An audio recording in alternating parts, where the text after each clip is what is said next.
чыга албайлы? Ооба, чын эле баштасак аябай жакшы болот эле. Ооба, өткөрсөк жакшы болот эле, бирок кайсыл жерде өткөрсөк экен? Ноокаттанбы же Баткенде өткөрсөкпү? Анда ким баштайт? Балдар, мен үйдөгүлөргө айтып болдум беле. Менден эле баш бербейлиби? Кыздын кыр чачуулугу. Кыздар силер баштасаңарчы. Кыздын кыр чачуулугу? Бул сөзүм ачкан.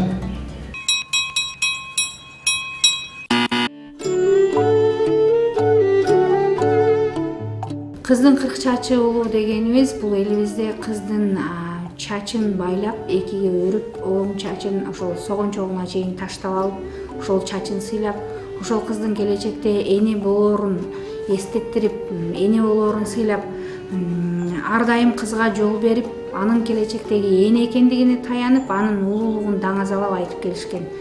Анткени бул кыргызда кыздын аты улук, кыз сыйлабас макулук деген дагы сөздөр бар. Мына ошол сөздөрдүн дагы жандырмагына же болбосо ушул кандайдыр бир шайкештигине да алып келет да. Кыздын кыр чачуулугу дегенибиз ошол кыз бала өзүнүн чачы менен эркектерден айырмаланып, ошол чачын кыркка бөлүп, майдалап өрүп, беш көкүлүн маңдайына түшүрүп жүргөнү дагы ошол эркектерден айырмаланып, анын чыныгы кыргыз кызы экендигин айгинелеп турат.